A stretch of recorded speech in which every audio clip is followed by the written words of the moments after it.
Before you begin, remove the access panel, the front bezel, and the drives cage.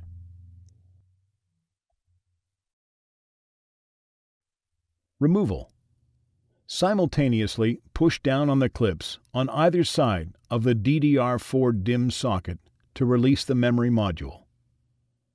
Carefully pull the memory module out of the unit.